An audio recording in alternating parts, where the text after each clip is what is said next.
The protagonist of this story, Aragi Kai, seemed to everyone around him to be an ordinary, gloomy teenager from high school. But in reality, he wasn't that simple at all. He was a professional assassin who terrified his victims, none of whom had ever escaped. Aragi Kai's classmates hated him and bullied him because of his antisocial character and weird aura. But everything changed one day when Aragi and his classmates were suddenly transferred to another world. A world of swords and magic. A mysterious messenger announces to them all that they are all heroes called to this world to defeat the Demon King. And for such a daunting task, she bestows them with superpowers. And obviously, Aragi Kai gets the most powerful one of all. Well, if you want to know which one, let's start this story from the beginning and get to the bottom of it. The scene starts with a man running through a dark alley. He looked anxious and afraid as he came to a stop. He looked back and thought that maybe he got away somehow, but then suddenly, someone put a knife against his throat. He told the assassin that he would give him money if he wanted it in return for his life, but the very next second, the assassin slit his throat. The next morning, a young schoolboy was on his way to school and he looked tired. His name was Aragi Kai. He yawned and thought that after working all night long, it really sucked to go to school. He worked as an assassin. When he entered his classroom, other students began whispering among themselves. A boy named Midu Shuji greeted him with a wide smile. He was the soccer club's ace and the class president. Kai returned his greeting coldly and sat down at his desk. Meanwhile, a girl named Nagase Reina saw it all and commented that Kai was rude as always. She was a fashionable girl who stood out from the rest of the girls in the class. She went to Shuji and told him sternly that he need not greet people like Kai. Shuji defended him by saying that he might be tired. That's why he was so cold. Suddenly, another student entered the classroom, and upon seeing him, Reina remarked how an even ruder person just entered. The rude student's name was Arashi Shunsuke, the leader of a notorious local gang. A few students greeted Arashi, but when he saw that Kai was sleeping, instead of greeting him, he went to his bench and yelled at him to get up.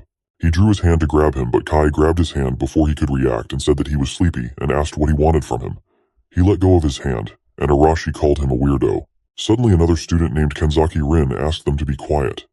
She was beautiful and talented both in martial arts and literature. She was the cool and aloof top beauty of the school. He confronted her but was cut short by another girl named Hashimoto Mirei, who was a serious disciple committee girl who really cared about order. Watching her ready to fight Arashi, a boy named Narumi Yoshia told her that Arashi would just blow her away.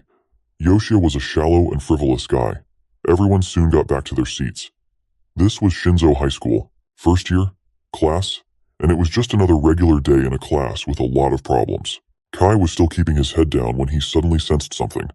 A weird sensation coming from under Shuji's feet. A bright blue light began emitting from the floor and a magic spell circle appeared. Soon everyone in the class noticed it and were confused and shocked. The magic circle grew in size and covered the entire classroom floor. Shuji instructed everyone to leave the classroom, but Kai knew that they would not make it in time. Soon the bright light blinded everyone. They were all teleported inside what looked like an old castle. Everyone was lying unconscious on the ground, and Kai was the first to come back to his senses. He noticed that the building was made of stone with several large pillars to take cover, and there was only one exit. Soon the other students also began coming back to their senses. Everyone was panicking, but Shuji calmed them down, and Kai was relieved that Shuji was someone who could keep the whole class from losing their composure. Arashi got up and said that they could not waste any time, and he asked his two minions to follow him. Kai stopped him and said that he could hear footsteps coming towards them from the other side of the door. Kai sensed that there was a man and a woman coming through. Soon the door opened and a girl and an old man entered the room. They both looked like medieval knight and princess and were wearing unusual and old-fashioned flowy clothes with capes. The girl greeted the students saying that they were impressive and called them hero candidates. The students were surprised to see them.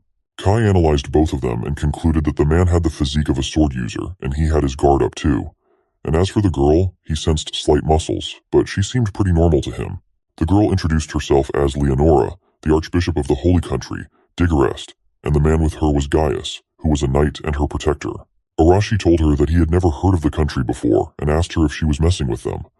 The girl replied that she certainly was not messing with them.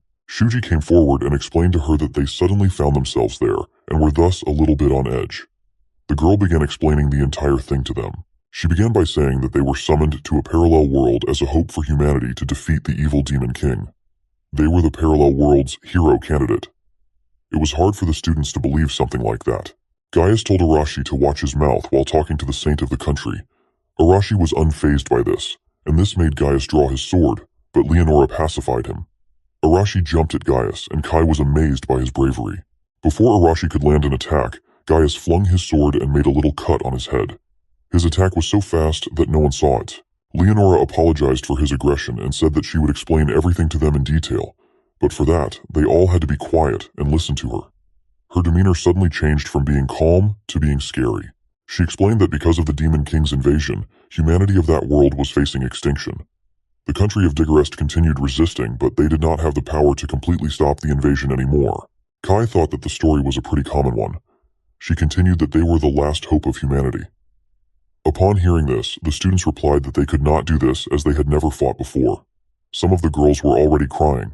Gaius said that it might sound impossible, but they would have to try as there was no way for them to return to their own world unless they defeat the Demon King. The students were even more shocked upon hearing this. Kai knew that he only said that to motivate them. He thought that the people who had always lived peacefully could not just suddenly start killing. As for that, they needed experience and talent. Arashi got up with blood on his head and cursed them for dictating them. He added that he hated people like them. Gaius noticed that Arashi's spirit was still unbroken and wondered if he could be a useful warrior.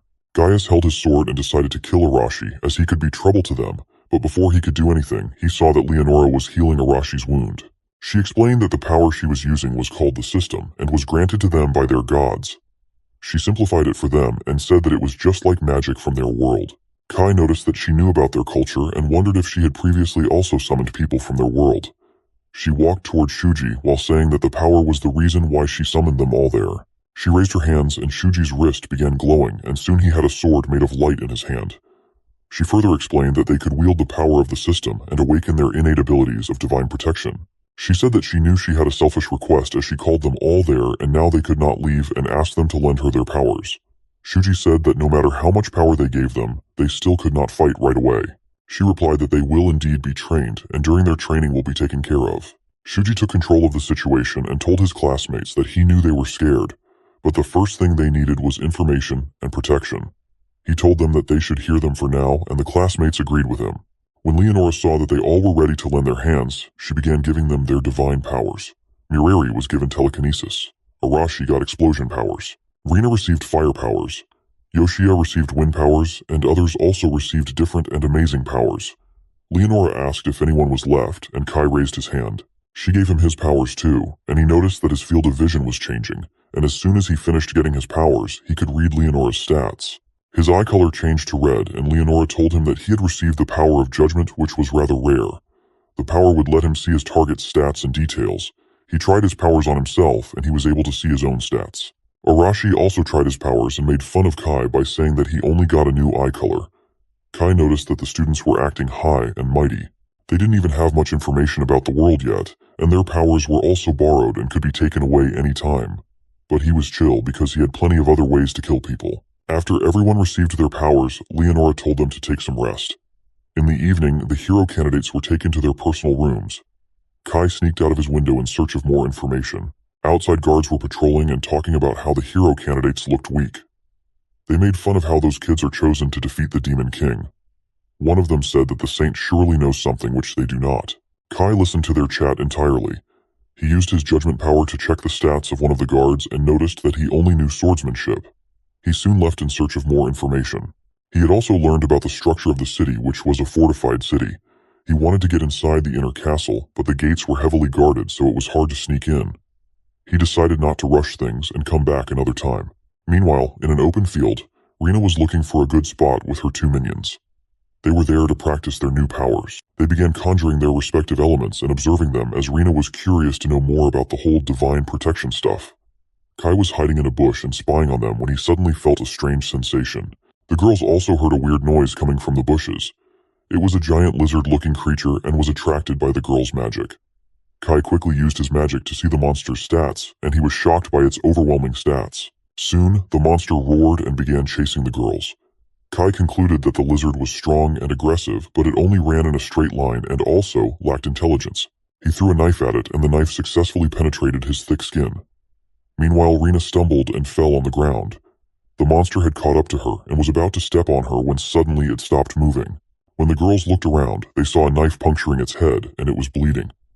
They wondered if someone had saved her, but they decided not to stay there anymore, and they left. Kai had no reason to save them, but conscience did not let him ignore the situation. He thought to himself that things were not going to be easy around there if monsters like those were freely roaming around. He went near the monster's body to pick his knife when he suddenly sensed someone near him. He hid behind the monster's body and looked around, but did not see anyone. He went back to his room too to avoid any trouble. After he left, a person came out from behind a wall. The person was covered in a robe, thus making it impossible for anyone to look at their face. The person smashed the monster's head, squeezing out its eyes. He said to himself that he was disappointed after seeing how useless and weak the hero candidates were, but Kai smelled just like him. The next morning, Gaius brought the dead monster's body to the hero candidates, who were shocked to see something like that. Gaius explained that the monster was found dead last night near the royal capital. He continued that the Demon King drove the monsters to a frenzy, and as a result they craved human flesh. He told the hero candidates that they would be fighting things like that monster. Gaius asked Steady, who was a researcher, if he found anything weird about the monster, and he replied that there were traces of sorcery being used. Probably by a demon above mid-grade. He said that maybe they were scouting to see the lower of the new hero candidates. Kai wondered if sorcery was different from magic since it was a new word used by the researcher. Shuji asked if it meant that the monster was controlled by a demon. Steady explained that strong demons can use servitude spells and hence could control weaker monsters. Gaius dragged Steady away, but he wanted to explain more. Kai deemed Steady a great help in gathering information. He could use his help. He suddenly realized that the true identity of those eyes he felt back then last night was a demon. The demon was skillful because Kai barely noticed him. He thought that the demon might be around them right at that moment. He suddenly felt someone looking at him. Arashi told Gaius that they could not get back to their world without killing the demon anyway, and he did not plan to stay in that world for long. The other students also agreed with him. Kai thought that it was best that they quickly learn the weight of the truth. Suddenly, Leonora walked in and told them not to be afraid, as they just did not know how to use their powers yet. All they needed was some training. Since they were from a different world, their growth rate would be different from the people of that world. And so, a week had passed since the students started training. Kai was reading books in the library, and he already could understand every letter of the new language. He thought that it was strange enough that they could talk to each other in the first place. His judgment power was not fit for battle, so he was left out of the training but was allowed to enter the library. He could not find many books on their history and culture, and even not about demons. The strongest 5 among them were Narumi the Wind Controller, Arashi with his explosion powers, Kanzaki with her telekinesis, Hashimoto with her land power, and Reina with her fire powers.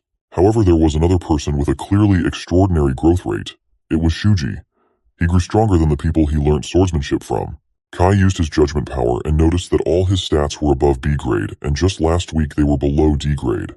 Suddenly 2 boys came to Kai and began making fun of him, and he noticed that even the others were looking down at him. They were growing impudent after getting their new powers. One of the boys tried to bully Kai, but Kai sneakily threw him on the ground. Meanwhile, Leonora and Gaius arrived at the training ground. She announced that since they all had grown quicker than she had imagined, she had decided to move their plans forward. Narumi asked her if she was planning to send them to fight the Demon King, but she refused it, saying that she wanted them to now practice fighting monsters. Everyone looked anxious when they heard it. The next day, Gaius and Leonora took all the hero candidates to the middle of a forest, and Gaius explained that they were there for combat drills. It was a place full of upstars, so they could not move as freely as one group. That's why they were going to be divided into teams of 2 to 3 people.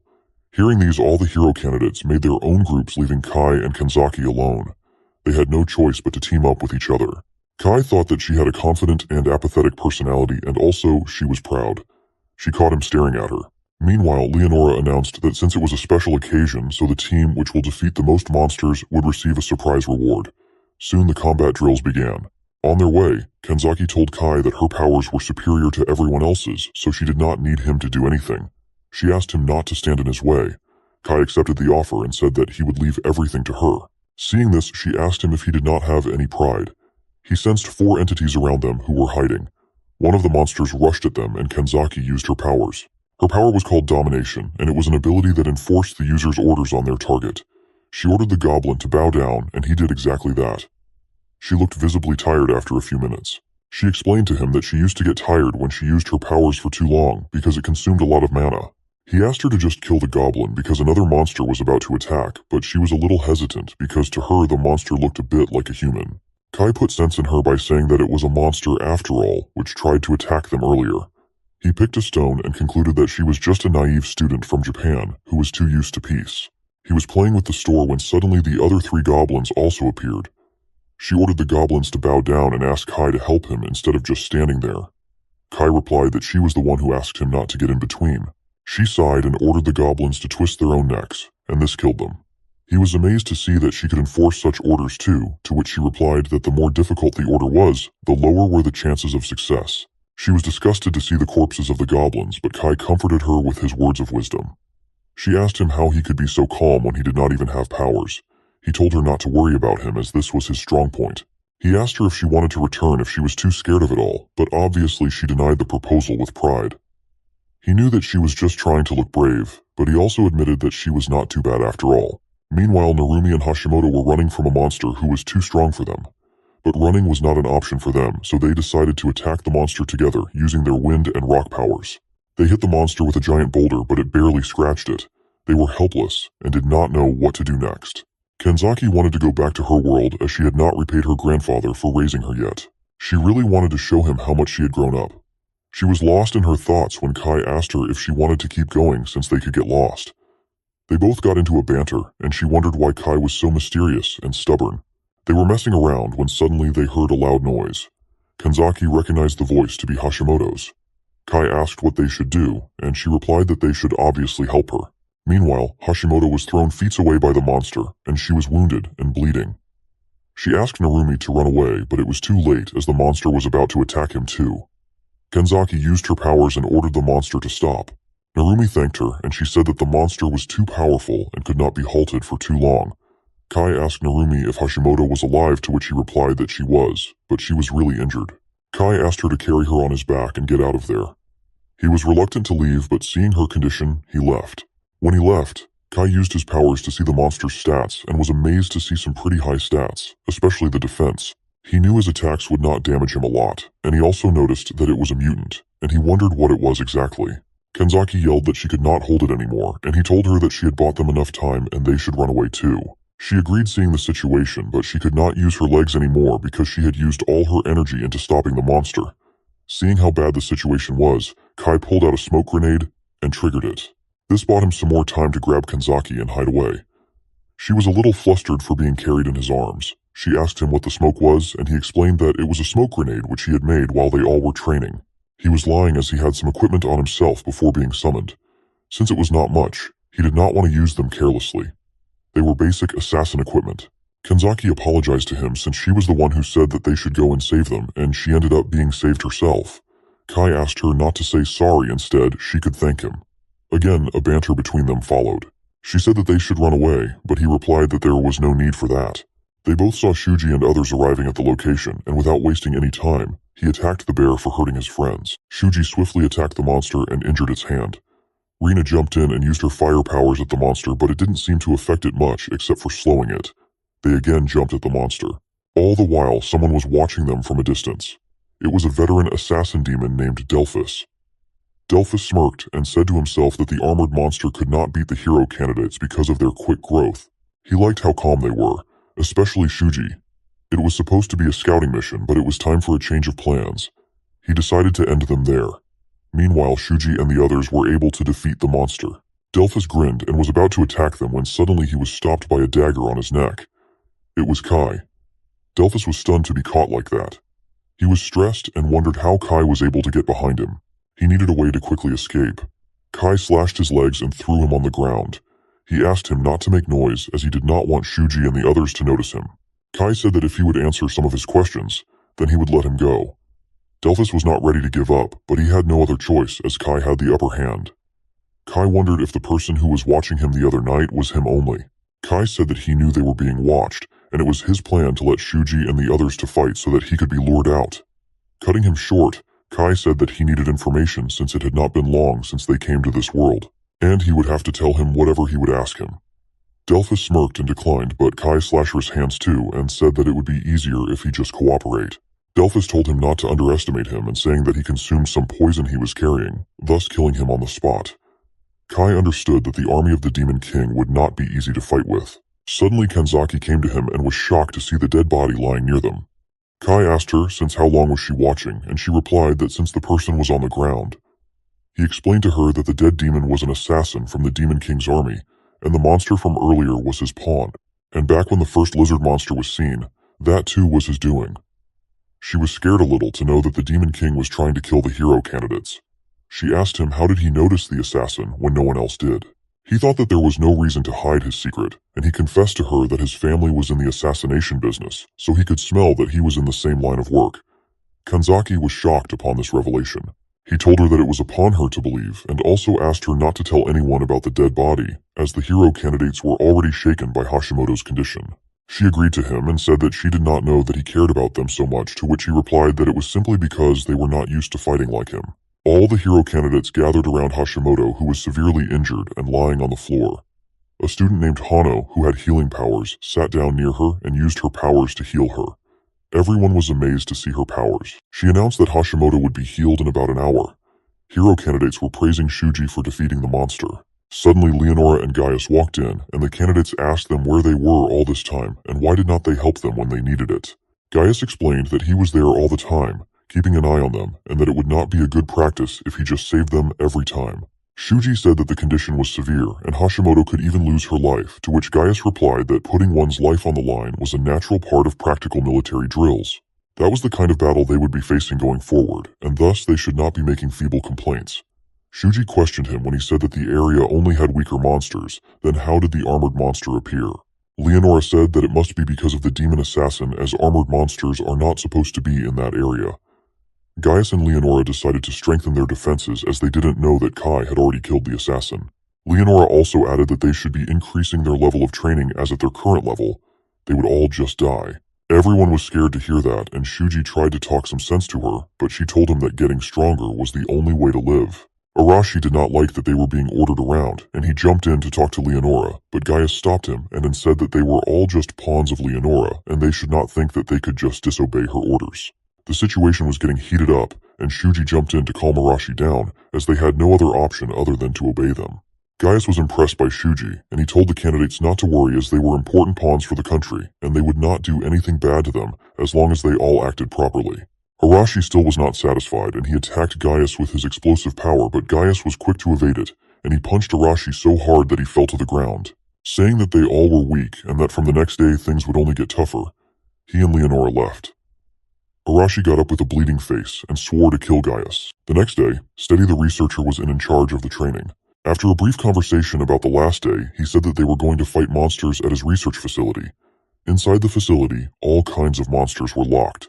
He was raising those monsters for his experiment. Soon the drill began, and hero candidates were made to fight monsters. Kai noticed that everyone was surprisingly calm even though they were forced to fight. Shuji told Steady that the monsters were strong for the candidates, but Steady replied that Lenora had asked him to be very strict with everyone, and thus he could not and would not ease the training. Besides, he added that hero candidates with peers like theirs should not be losing in the first place. He added that the most important thing was their will. Shuji asked if it would really make a difference, and he replied that if done correctly, then they could increase their power's level and could even give new derivatives of their power. Kai also joined them and told Shuji that according to his judgment power, he could see that Shuji had a new power. Shuji was surprised to hear that and asked Steady if he could test it out. Steady was excited to see the power himself, so he allowed him. Shuji used his new powers, and in an instant, he cut the monster's hand and head with a clean slash. Kai knew that Shuji would now not struggle with an armored monster. He wondered if his judgment powers were also leveled up. Kai noticed that someone else also had received a new power, and it was Arashi, but he decided not to tell him. Later that night, Arashi was planning to kill Gaius, tie up Leonora, and ask her the way to get back to their real world. A few other candidates were in his support, and excited to leave the world too. Arashi asked Narumi to join them as they would have a better chance, and he knew that Narumi was fed up with that world too. Narumi was hesitant, but in the end he decided to join his hand. The next day Shuji was training, and Kai went up to him and said that he was really working hard. Shuji replied that he was still weak and needed to get better, to which Kai replied that with his current power level, he could defeat half the knights of that world. Shuji said that it was not enough as he could not defeat Gaius, and he needed more power to protect everyone. Kai asked him what he thought of Leonora and Gaius, and he replied he knew that they were using them as pawns in their battle, but he also knew they would not harm them. Kai asked if he meant that he would put his life on the line until the Demon King was defeated.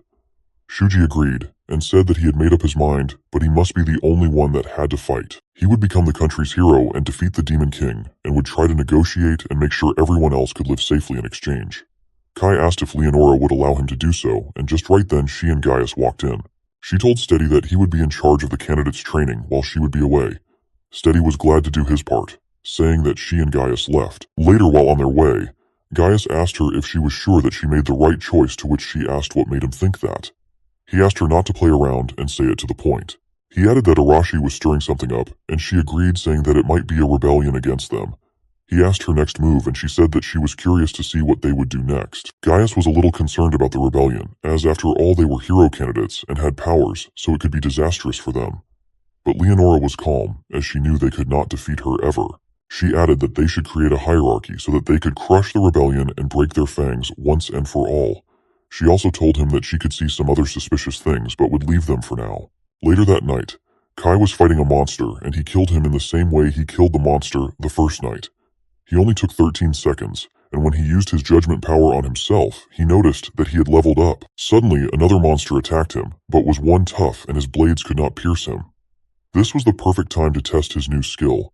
He used his new power, which could detect the target's weak spot. Upon detecting the spot, he killed the monster in a blink of an eye. It was not a bad skill, but he needed more to survive in that world. He needed to get even stronger. More monsters attacked him, and he defeated them too easily. He needed a bigger test subject to test his skill. He heard human footsteps and saw Kanzaki and asked her what she was doing there so late at night. She said that she was looking for him since he was not in the dorm. He asked her to leave, as the forest was a dangerous place to be at night. He was used to fighting at night, but she was not. She shut him up and asked him what he was doing there anyway. He told her that he was testing his new powers. She asked him what was his new power, but he began messing up with her, and she confessed that she was worried for him. When confronted, she turned red and began making excuses. They were talking when suddenly they saw smoke rising from some distance. It was a fire. Their dorm was on fire. They both ran back and saw other candidates fighting monsters. Narumi said that he was glad to see them both. He said that when he woke up, he saw the fire and the monsters. Kai said that it was a human's doing and the ringleader had to be close by. He told them to find and catch whoever had done it. Steady appeared on top of the building and told them that their judgment was good. Kai said that he was wondering how the monsters appeared, but now it all made sense. They were all monsters from his laboratory. He has also given them some medicine to grow stronger since they were too weak to be of any use.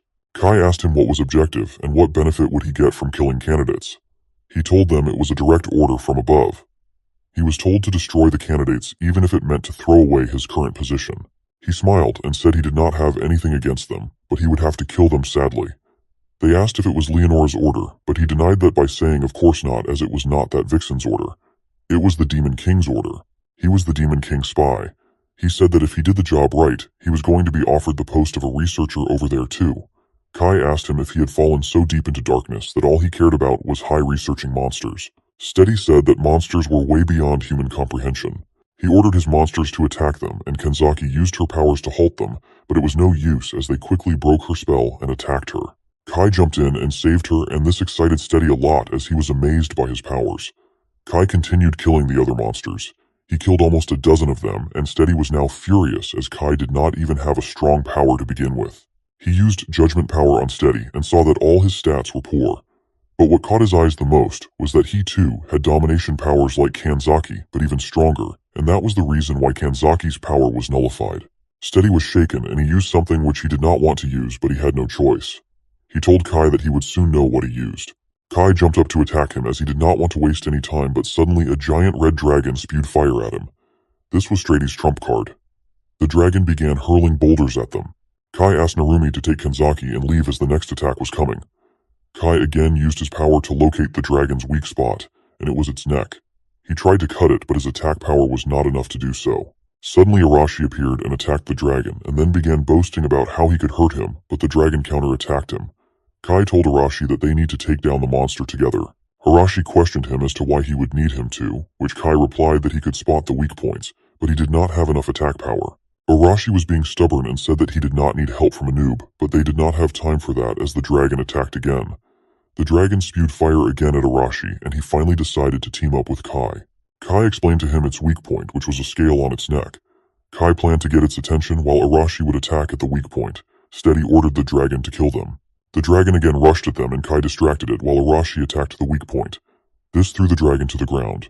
The dragon was defeated, and Kai asked Steady if he had anything else as his trump card had lost. Steady said that he still had other monsters, but unfortunately Shuji and the others had already defeated them all. Steady tried to run away but was caught by Narumi. Kai asked him to tell them everything, and he easily agreed as he was a coward. But before he could tell anything, his body turned purple, and he died. A curse was put on him that would kill him the moment he tried to leak information.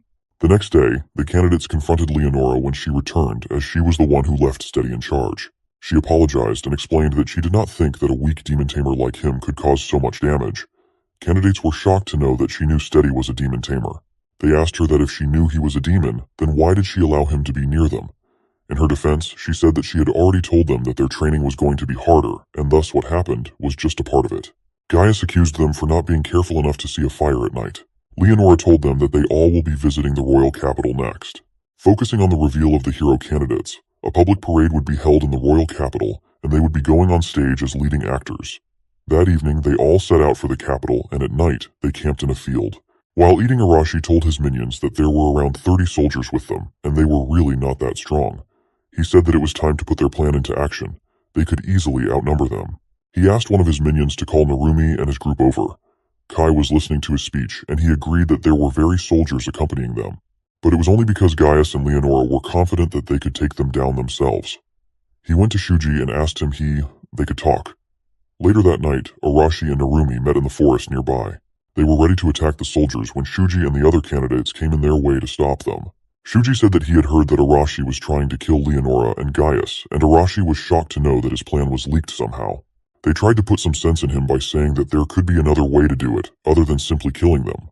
Arashi told Shuji that all he did was talk, and asked him if he had a plan, to which he replied that he would act as a pawn and defeat the Demon King, and in exchange, he would guarantee everyone's safety. Arashi was not ready for this trade and told him to get out of his way, but Shuji and the others were not going to let him pass. Since they could not agree to a point, they began fighting. Suddenly 2 soldiers came in and told them to sleep since they had an early morning trip tomorrow. Arashi walked away saying that he had enough of the weakness and there was no point in talking to them. They all reached the royal capital the next day, and it was too crowded because of the ceremony. People on the streets were amazed to see the hero candidates. The people seemed to have a lot of faith in them. At the castle, they were greeted by Holy Knight Rains, who asked them to rest first. All the candidates were pleased and happy to get the royal treatment, from fluffy beds to hot water baths. They were offered the best food too. Kai decided to gather some more information, but there were a lot of guards. He suddenly saw the knight who was showing them around. Reynes was talking to his soldiers about how he found the candidates stronger than normal children of their age. One of the soldiers said that he was worried that letting the hero candidates into the royal capital would surely incite those demons to take some action.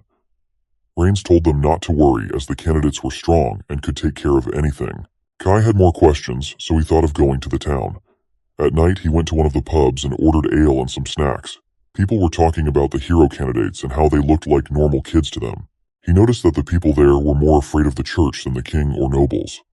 He asked the bartender to tell him more. He said that he was new to town, thus he did not know a lot. The bartender told him about the Demon King and the way he was attacking the kingdom. He also added that the Demon King could even seduce humans with their overwhelming power. He also told him how the Demon King's followers blew up a noble estate a few days ago. Kai left the pub thinking how the candidates being in the capital was surely not the best thing. Suddenly Kanzaki came to him because she was worried for him. He explained to her that he was gathering information since they were in an unknown territory. She was visibly worried and said that she could help him, but he refused, and she did not like his attitude. After a small banter, he finally agreed to let her help. He asked her to gather information about the royal capital. She left to gather information, and so did Kai, but someone was listening to their entire conversation. The man smirked when he saw her leaving. Kai finally got back into his room after a tiresome search. He did not find anything important, but he at least learned the existence of a new enemy. He suddenly heard noises coming from outside his room, and when he went out, he saw the other candidates gathered in the hall.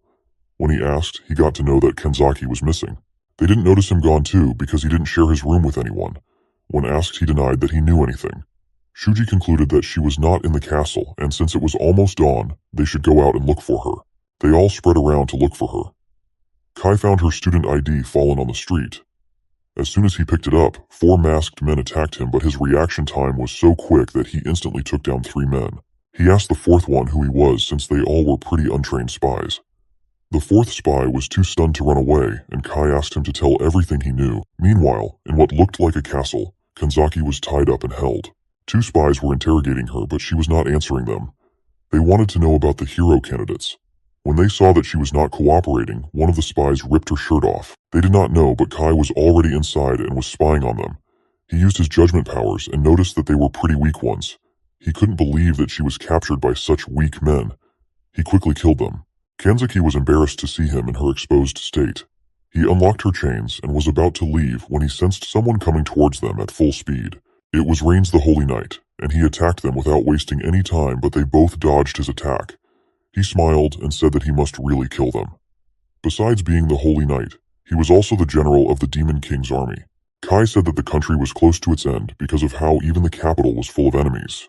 Kai used his judgment and saw that Rhaenys was a powerful warrior. He was an all-rounder. They both clashed again, and Kai was able to dodge his sword. But then Rains used fire magic, which caught Kai off guard.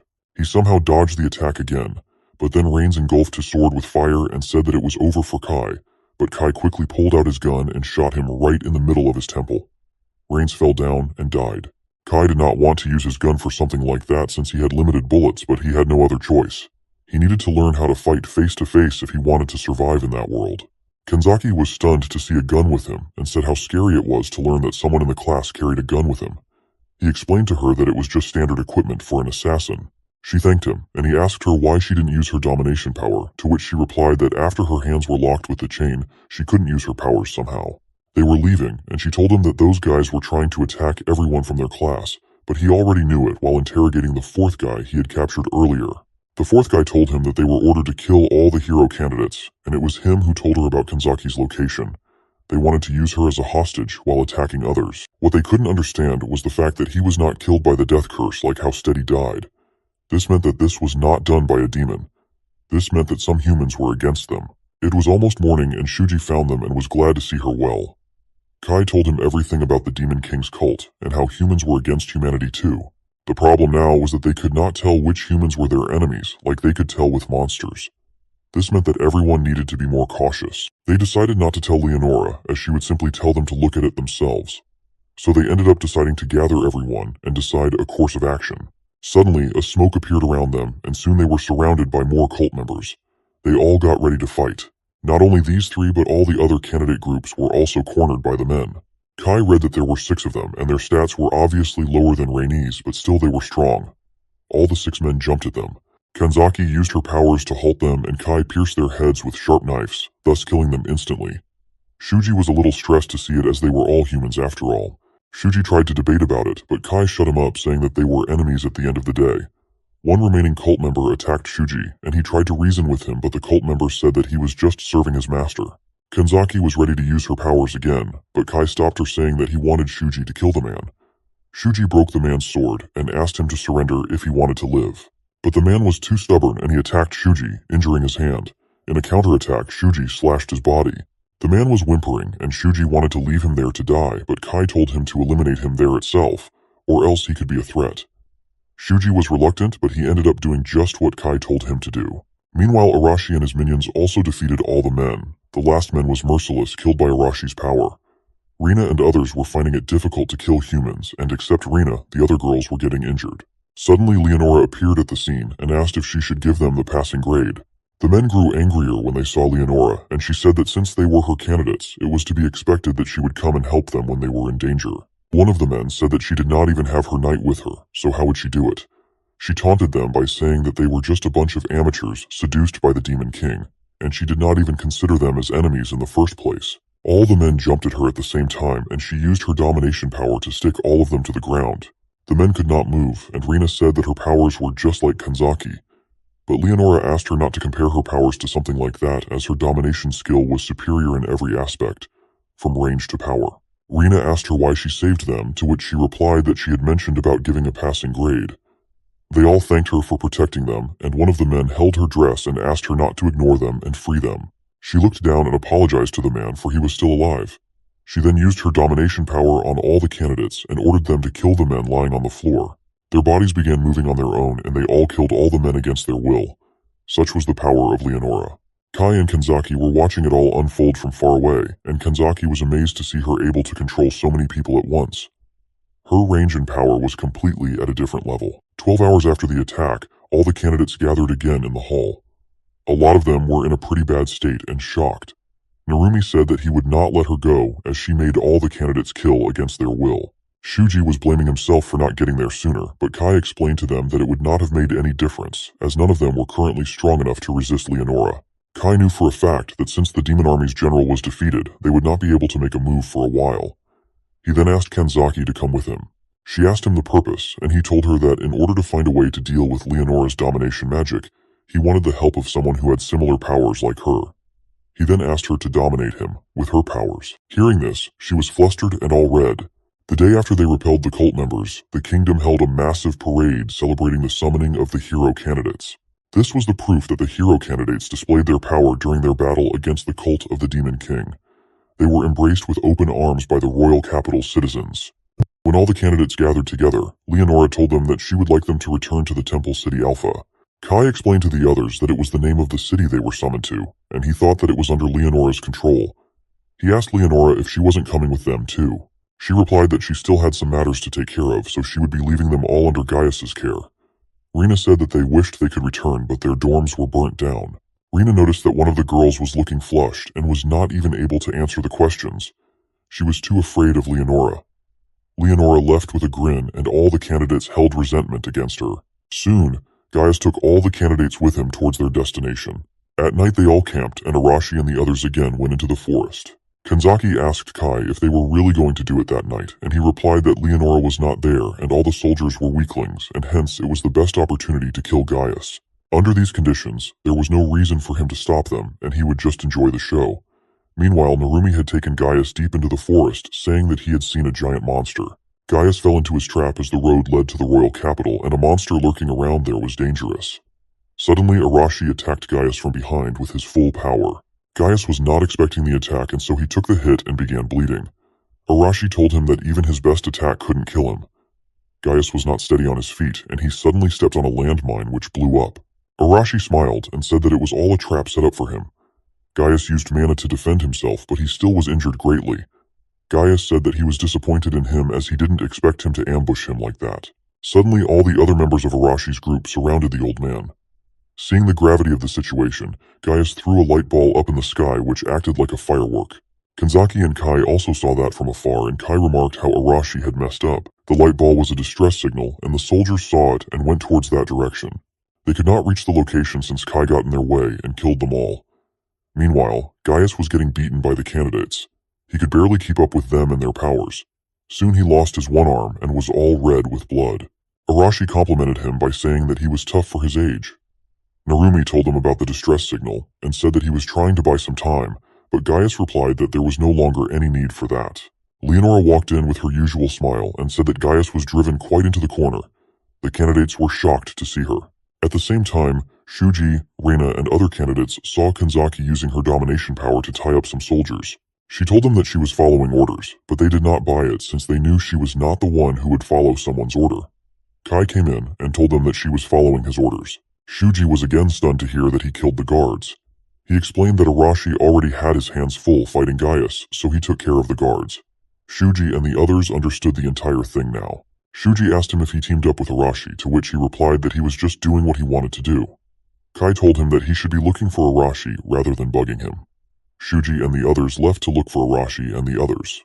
Leonora told Gaius that he was losing, and he accepted it, saying that he could not fight his old age after all.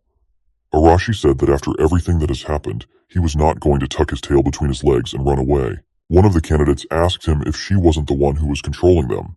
Leonora replied to this, saying that there were also other conditions that were needed to be fulfilled. If they had a big mana pool to resist, it would not be that effective. But for those who always relied on their powers and were not used to controlling their mana, it was easy for her to control everyone. Arashi called her a coward and challenged her that she would not be able to fight them head-on. She smiled and said that she would deal with them herself. She added that she would break his fangs. Arashi jumped at her and she quickly summoned a huge chunk of boulder and sent him flying. She then manipulated other elements like fire, water, and air to defeat the other candidates. Narumi came and picked up Arashi and flew up in the sky. Suddenly, Shuji and the other candidates also arrived. He told Arashi to stop the fight and asked him what he would gain from it. Arashi told him to stop him with his strength if he wanted to, because he hated the pacifist methods of his. Shuji asked the others if they thought the same, and Rina stood up and said she supported Arashi. Leonora laughed and said that they were still fighting among themselves. She added that at that point they were responsible for starting a rebellion. She then asked them if they expected her to forgive them, even if they were to stop the rebellion at the moment. She then conjured a huge cyclone and injured everyone. Shuji was tense to see everyone hurt, but Arashi told him to calm down and said that if he wanted to protect everyone, then he would have to resolve himself or else everyone would be dead. Shuji understood the situation as there was no other way. He got ready to fight, and so did Reina and the others. Leonora said that she would show them the difference between her and them.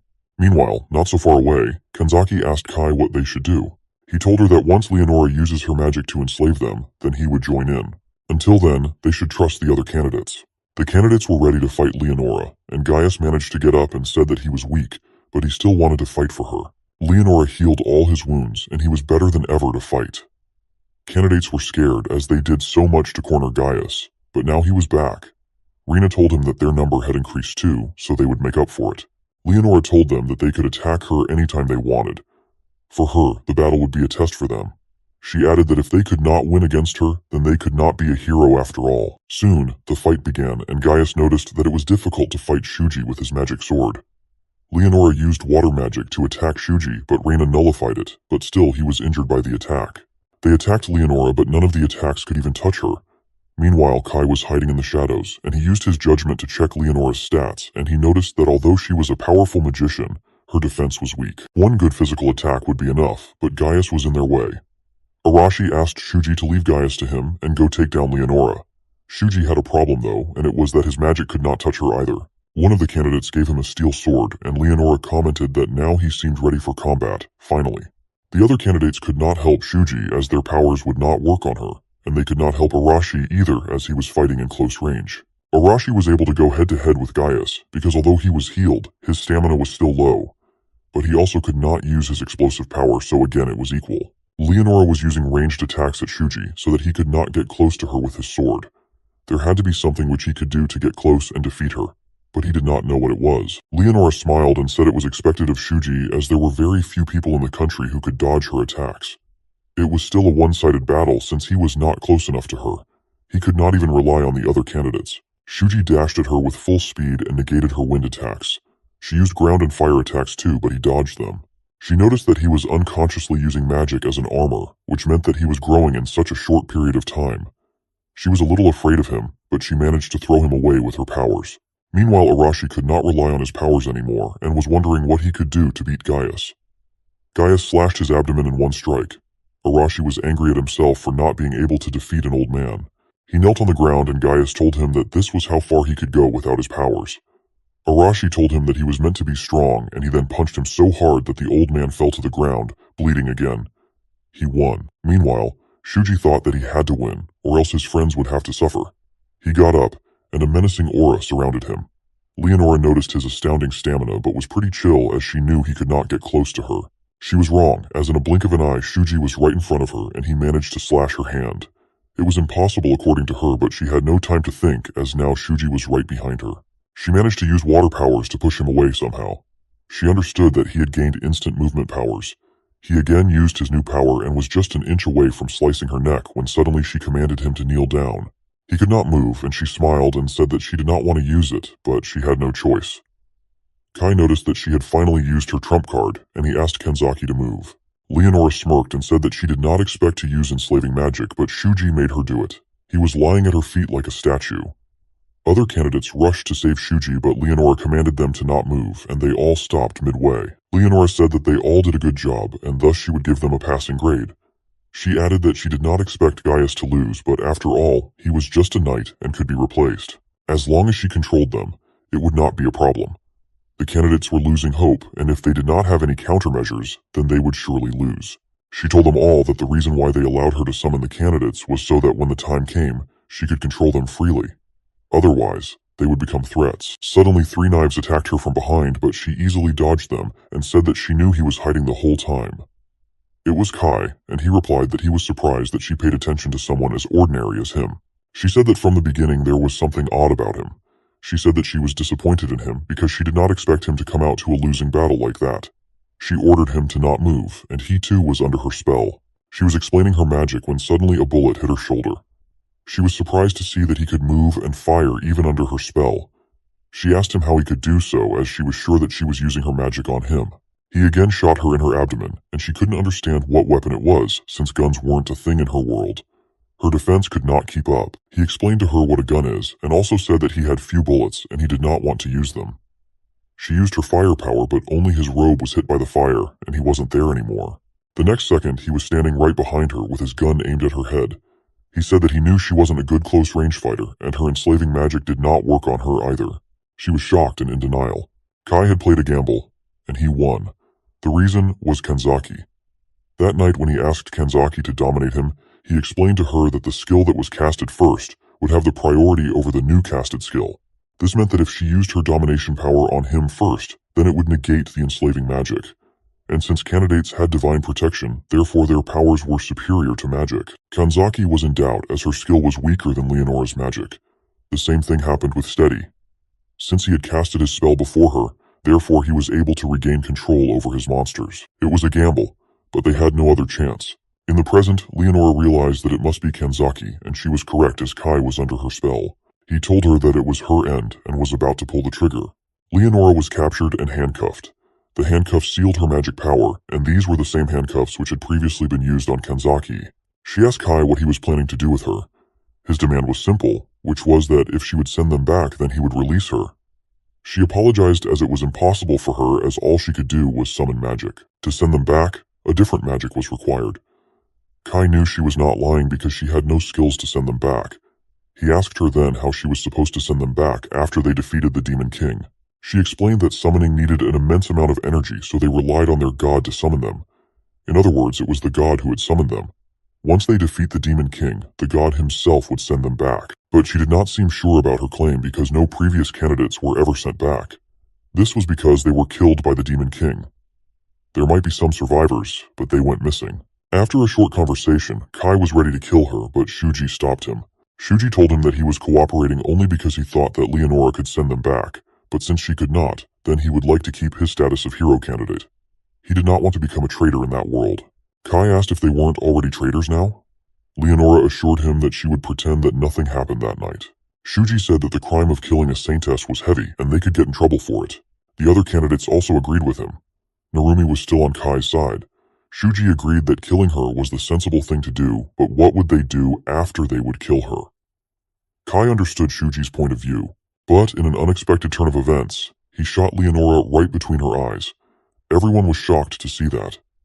Leonora's body fell to the ground and Kai used his smoke grenade and disappeared from there. Candidates were not happy with his decision and actions. Kanzaki thought that it actually came down to what he had planned earlier with her. Few hours ago, when Kai and Kanzaki were planning, he told her that the first objective was to capture Leonora and find a way to get back home, but if it was impossible, then he would kill her. He knew that if he captured her and they could not return to their world, then Shuji would try to protect her, and at that point he would kill her and run away.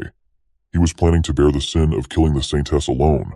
He said that that was the reason why he left a few of her guards alive so that they could put the blame on him. He told her to put all the blame on him and return to the Empire. She was not sure that she could do it, but he told her that she could, and she may even use her powers during negotiation to make it all work. She asked him where he would run away to.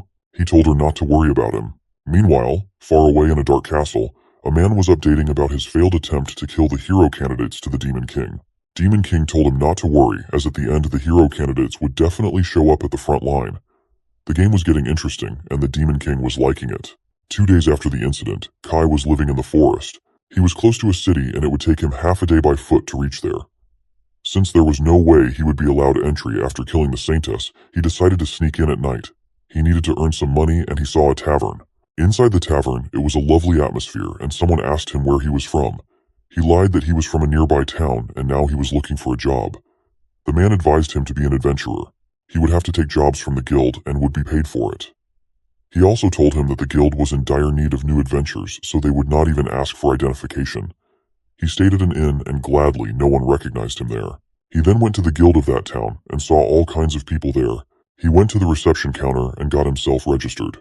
He was asked about his name, age, and origin, so he used his false name Siren, and he lied that the Demon King's army had destroyed his town. Siren was the same code name which he used in the real world too. The receptionist explained to him how the guild worked. There were ranks from A to F. The higher someone was, the higher was the reward. Since he was new, he was registered as an F-rank adventurer.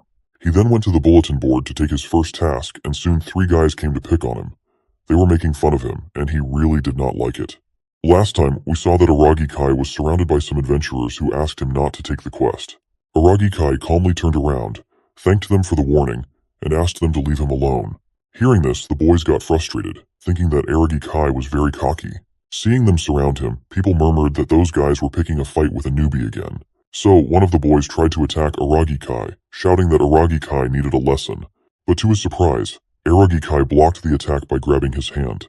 The boy was shocked and shouted at Aragi Kai to let go of his hand. Aragi Kai calmly released it because he didn't want to fight. However, the boy then told his partners to attack Aragi Kai together and teach him a lesson.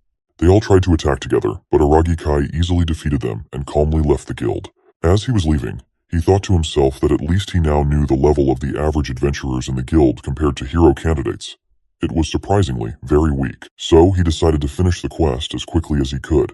The scene then shifted to the forest, where Aragi Kai thought that, according to the quest's information, the kobolds should be nearby. Suddenly, he noticed animal-like footprints on the ground. Aragi Kai followed them, and as he went further, he sensed that someone was around him, and there was more than one. Aragi Kai also noticed that the mysterious creatures were pretty good at hiding, making him suspect they were kobolds. Out of nowhere, a kobold came up from behind and launched a sneak attack, but Aragi Kai sensed it and easily dodged. He also noticed that the kobold had a human sword in its hand, which meant it had probably defeated an adventurer. While he was thinking, another kobold came from behind and tried to attack. This time, Aragi Kai dodged and picked up some dust from the ground, throwing it into the kobold's eyes. While the second kobold was blinded, Aragi Kai struck the first kobold in the face. As it fell to the ground, he grabbed the sword and swiftly finished it off. Seeing this, the second kobold was shocked, but before it could react, Aragi Kai attacked and swiftly dispatched it with a knife as well. Aragi Kai then used his judgment skill to check the stats of the kobold and realized that these creatures posed no threat to him. Feeling confident, he decided he could easily hunt them down for more money. After some time, the scene shifted to the guild where everyone was looking at Aragi Kai in shock. Aragi Kai had brought the kobold's ears as proof of his subjugation. He asked Mia, the receptionist, if it was enough. She responded affirmatively and asked if he was sure he had really done it alone. Aragi Kai responded with a yes, explaining that hunting kobolds was very easy, but finding them had been the challenging part. He reflected on how, even though he had the skill to fight them, his exploration skill was still lacking. Upon seeing Aragi Kai return after defeating the kobolds, people around him were shocked and asked if kobold hunting was such an easy feat, speculating that Aragi Kai might have been a C-rank hunter from somewhere else. However, someone else mentioned they had heard Aragi Kai was still a newbie. Mia interrupted, asking Aragi Kai to wait while she went inside to prepare his reward. The scene then shifted to nighttime, where Aragi Kai was walking somewhere, counting his money. He wondered that he could earn so much by hunting those weak magic beasts, realizing that, for now, securing funds for living was more important. So, he decided to stay in the city and earn money as an adventurer. Aragi Kai thought that building a network around the guild would help him gather information easily. Suddenly, someone appeared in front of Aragi Kai. Seeing the boy, Aragi Kai asked if he had any business with him, noting that the boy seemed much stronger than those he fought at the guild. The boy introduced himself as Lyle, a B-rank adventurer and the person in charge of the guild branch in the city. Aragi Kai responded with a casual, "So what?" Lyle then asked Aragi Kai if he was the same person who had caused trouble for his men earlier that day at the guild. Aragi Kai responded, saying that those boys were the ones who started the altercation first. In response, Lyle furiously shouted at Aragi Kai, asking him not to lie, as he had heard that an unknown newbie had beaten up his men. Aragi Kai then admitted that yes, he was the one who had beaten them. Hearing this, Lyle shouted that if that was the case, he wouldn't hesitate to teach Aragi Kai a lesson. Lyle then attempted to punch Aragi Kai several times, but to his frustration, Aragi Kai easily dodged every attack. Finally, Aragi Kai got bored and used his legs to trip Lyle, causing him to fall to the ground. Seeing this, Lyle was stunned and exclaimed, "What?" Aragi Kai then remarked to Lyle that his speed was impressive but unrefined, and his movements were too big, leaving openings. Hearing this, Lyle became furious and tried to attack again, demanding to know what Aragi Kai had said. Aragi Kai once more blocked his attack by grabbing his hand, then swiftly slammed him to the ground. Aragi Kai explained that he believed Lyle wasn't accustomed to fighting against humans because his quests usually involved magical beasts. In response, Lyle angrily asked why Aragi Kai had attacked his men if he had so much power. Aragi Kai responded that he had already explained it was a misunderstanding and offered to clarify everything from the beginning. Sometime later, the scene shifted to the guild where Lyle apologized to Aragi Kai, admitting it was his fault. Lyle even scolded and punished his own men for lying to him, acknowledging that it was his fault for not doubting their words. He shouted at his men, demanding that they apologize to Aragi Kai. They reluctantly apologized to Aragi Kai after Lyle insisted. Aragi Kai responded that as long as the misunderstanding was resolved, he didn't mind. He then mentioned that he had a question to ask. Lyle apologized again and assured Aragi Kai that he would gladly answer any questions he had. Aragi Kai then explained that he was a traveler and had registered as an adventurer to earn funds for his travels. Aragi Kai continued, mentioning that he had another reason for registering as an adventurer. Curious, Lyle asked Aragi Kai what he wanted, considering his formidable power and unknown circumstances. Aragi Kai responded that he was looking for a way to travel to another world. Upon hearing this, Lyle and his men were stunned and asked him to clarify. They wondered aloud whether such a thing was possible. One of them speculated that he had heard heroes' candidates came from another world. Aragi Kai confirmed that he was indeed talking about finding a method to enter the world of those hero candidates. Lyle responded, speculating that if that were the case, it likely involved magic, and they were not particularly familiar with magic themselves. Aragi Kai acknowledged that such information wouldn't be easy to come by, and expressed hope that Lyle and his group might have some clue. Lyle responded that there was possibly only one person who could provide clues, namely, the sage Elbana Karet. Aragi Kai asked in confusion who Elbana Karet was. Lyle was surprised and asked Aragi Kai how he didn't know, explaining that Elbana Karet was an elf whose advice had greatly helped the country. Upon hearing this, Aragi Kai recalled having heard about Elbana Karet somewhere and asked if it was true. Aragi Kai then recalled reading about an elven sage in books before, remembering that elves were known to live deep in forests. He explained that elves were now rare, with their stories considered legends, and they seldom left their forests to explore the outside world.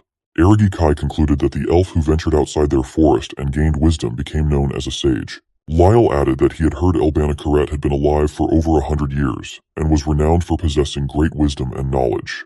Lyle also mentioned that Elbana Karet was a renowned spellcaster with extensive knowledge of spells.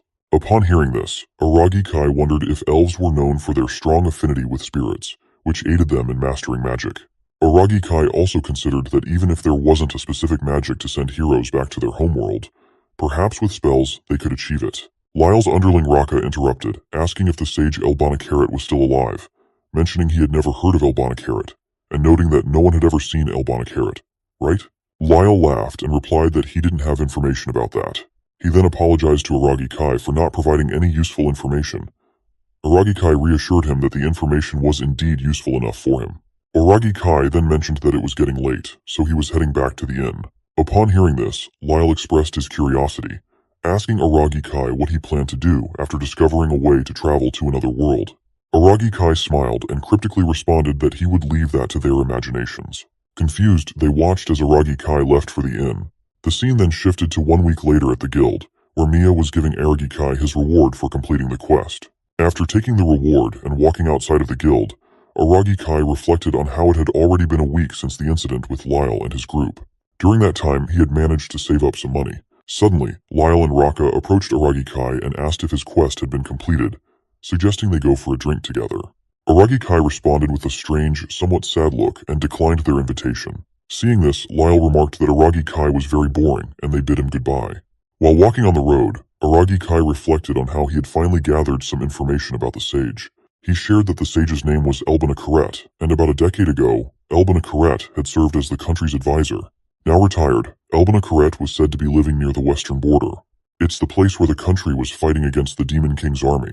Aragi Kai then concluded that there was no reason for him to stay in the city any longer, deciding that he should go and visit the so-called sage Elbana Karet. The scene then shifted to the Holy Temple City Alpha, where the hero candidates were having a meeting with someone.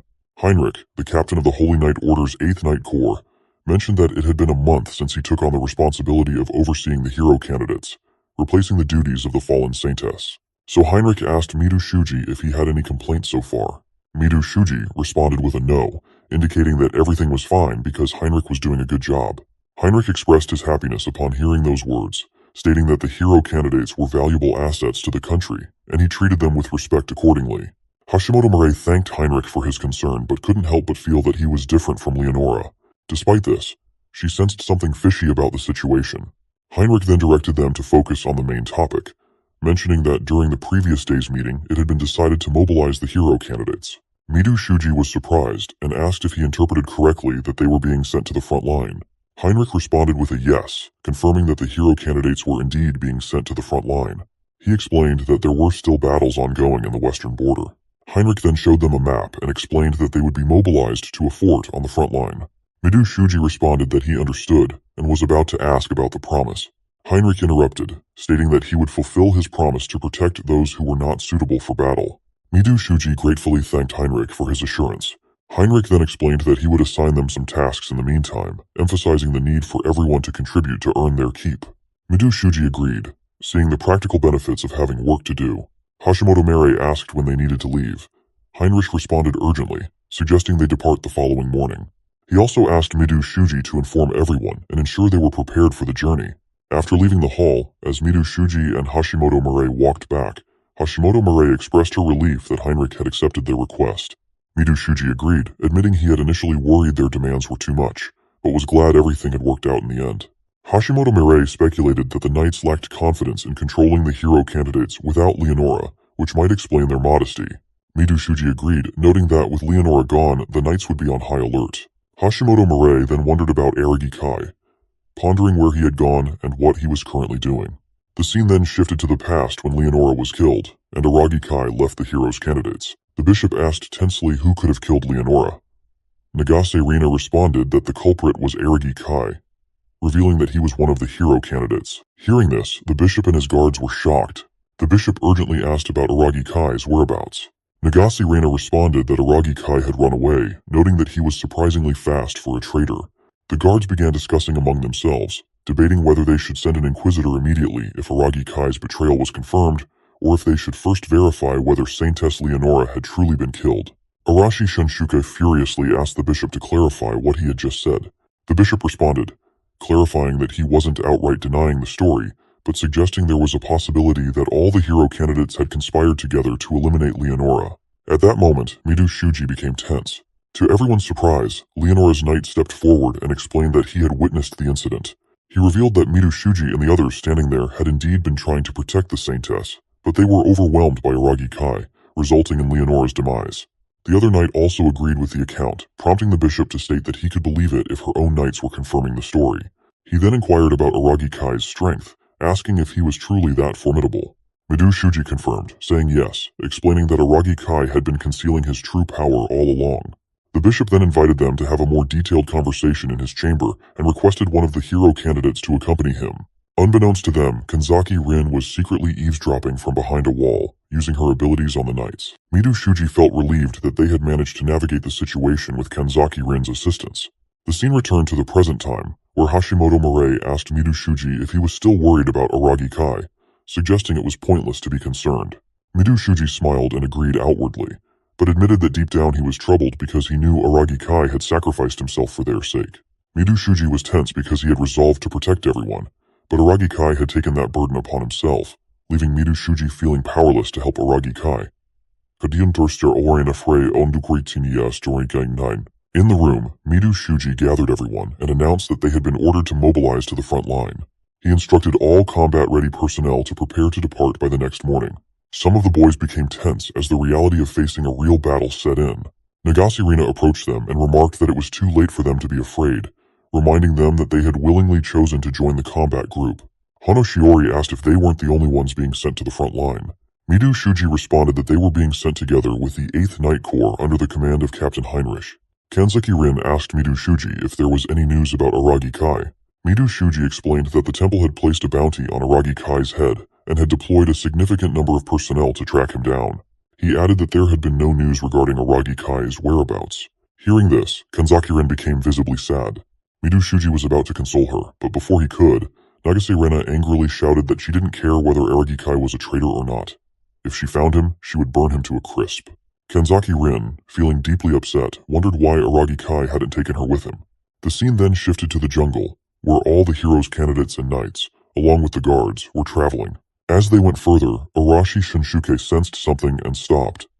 At that moment, Hano Shiori also shouted that she was tired and asked if they could take a break. Hashimoto Mere responds that they just had a lunch break, so it's not possible. It seems they are going to walk until dark, Some boys were wondering if anything would happen since they had been walking for the past 2 days without anything happening. Arashi Shunsuke asks everyone to stop, and they ask if something is wrong. Arashi Shunsuke responds that he can sense the presence of a magical beast behind the bushes. A knight arrives and shouts at the hero's candidates, asking why they stopped suddenly. Midu Shuji explains that they sensed the presence of a magical beast nearby. The knight shouts that he can't see anything and reminds them that they must follow his orders, as they can't do anything without his permission. Hearing this, Arashi Shunsuke gets furious, grabs the knight by the neck, and demands to know what he said. The knight, scared and tense, asks Arashi Shunsuke what he is doing. Even Midu Shuji urges Arashi Shunsuke to stop. Arashi Shunsuke furiously shouts, asking why he should follow any orders from a worthless knight. Suddenly, something attacks Arashi Shunsuke, forcing him to release the knight to dodge. It's a magical beast with a rabbit face but weaponized hands. The guards get tense and announce that it's a sharp rabbit, urging everyone to prepare for battle. But before the guards could act, the sharp rabbits charged at them, knocking their swords away. One of the sharp rabbits glared furiously at a guard, ready to strike, but before it could harm him, a strong fire flame came out of nowhere and wiped out the sharp rabbit. It was Arashi Shunsuke who used his power to defeat the beast. The guard thanks Arashi Shunsuke for saving him, but Arashi Shunsuke tells the guard to step aside and not get in his way. Arashi Shunsuke then proceeded to easily defeat each of the sharp rabbits one by one. Some students were amazed to see Arashi Shunsuke's power, as it was far more destructive than they had seen before. But Arashi Shunsuke wasn't satisfied, feeling that his power still wasn't enough compared to Aragi Kai's. The scene then shifted to a moment when Aragi Kai had aimed a gun at Leonora. Arashi Shunsuke became furious upon seeing Aragi Kai once again. Arashi Shunsuke was actually frustrated because from the beginning, Aragi Kai had shown no fear towards him, indicating that Aragi Kai was definitely stronger. Aragi Kai's lack of reaction only reinforced this belief for Arashi Shunsuke. Arashi Shunsuke then shares that with the explosive power he received, he thought he was stronger, but it's very annoying for him to realize that Aragi Kai is even stronger. The scene then shifts to the present where Midu Shuji interrupts Arashi Shunsuke's thoughts, asking what happened to him as he seemed to be in a bad mood. Arashi Shunsuke responds that it's nothing, but he doesn't like being ordered around by someone he considers worthless. Sometime later, the scene shifted to the western border of Dagoest Holy Kingdom at Fort Truss. Initially, Captain Amelia of the Holy Knights introduced herself as the leader of the Knight Order stationed there. Heinrich asks Amelia what happened to the watchdog captain. Amelia responds that he died around a week ago. Upon hearing this, the hero's candidates were a little bit shocked. Amelia then mentioned that she wanted to let them rest first after their long trip, but she couldn't finish her sentence. The guards interrupted, shouting that the army of the Demon King was coming to attack. Amelia cheerfully remarks that as they all heard, there's no time for rest, so she's counting on them. Midu Shuji agrees and instructs every hero's candidate to prepare for battle. Arashi Shunsuke appears very determined and ready for the upcoming fight. The guards rang the alert bell, shouting that the demon army was approaching. The quantity of monsters was large, which stunned Max and made him wonder why there were so many monsters. Heinrich instructs the guards to start firing and reduce the number of monsters before they get closer. The guards begin shooting arrows, while the fire ability knights also hurl fireballs at them. Despite all the fireballs and arrows hitting the monsters, they continued moving forward, proclaiming their intent to destroy the humans. Midu Shuji was shocked to see that the monsters were not retreating, despite taking heavy hits. Amelia explained that the monsters wouldn't be easily defeated by just those attacks. She warned the hero's candidates not to underestimate the monsters' endurance and stamina, emphasizing that humans were much weaker in comparison. Midu Shuji tensely asks Amelia what they should do. Amelia instructs Midu Shuji to follow Heinrich's orders and commands.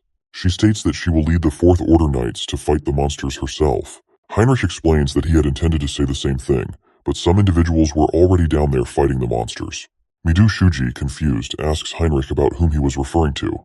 Nagase Rena informs Midu Shuji that Heinrich was talking about Arashi Shunsuke and his group, as they had already gone down earlier. Midu Shuji was stunned and asked Nagase Rena to repeat what she had just said. When the smoke cleared, they saw that humans had come to confront them directly. The monsters laughed at Arashi Shunsuke and the others, mocking them as fools who had come to meet their deaths. Arashi Shunsuke replied that he didn't care if they were demons or anything else. He would simply erase the monsters from existence. The fight began between them. Inside the fort, some monsters broke through a wall and attacked the guards. As a monster was about to strike down a guard, Midu Shuji intervened, blocking the attack with his sword. Even the guard was surprised to see Midu Shuji. Midu Shuji then unleashed his more powerful attack, Sword Extend, and swiftly defeated the monster. Afterward, Midu Shuji felt confident that he could handle it, realizing that his power was continuing to grow. He then shouts and tells the others that they can see it's a battle they can win, so without fear, let's fight. Hearing this, every hero's candidate is filled with enthusiasm for the fight. As Midu Shuji prepares to fight again, he reminds himself not to hesitate, knowing that any sign of hesitation would unsettle the rest of the team, as he was their leader. He reflects on how Aragi Kai taught him the cost of his naivety. Hashimoto Meirei also urges everyone to stop watching and join Midu Shuji in the fight. Nagase Reina begins using his attacks, and Kenzaki Rin starts dominating the monsters. In this way, the battle continues between the monsters and the hero candidates. Seeing the hero candidates fighting, the guards are amazed by their power as they dominate the Demon King's army. Heinrich shouts and instructs the guards to cover the hero candidates so they can push the demons back. They agreed and charged forward, engaging in a long battle until finally defeating the Demon King's army. Amelia joyfully announces their victory, and the guards begin celebrating. As the sunset approached, Midu Shuji remained lost in deep thought. However, he was interrupted by Heinrich, who asked if it was his first time fighting like that, and how he felt about it.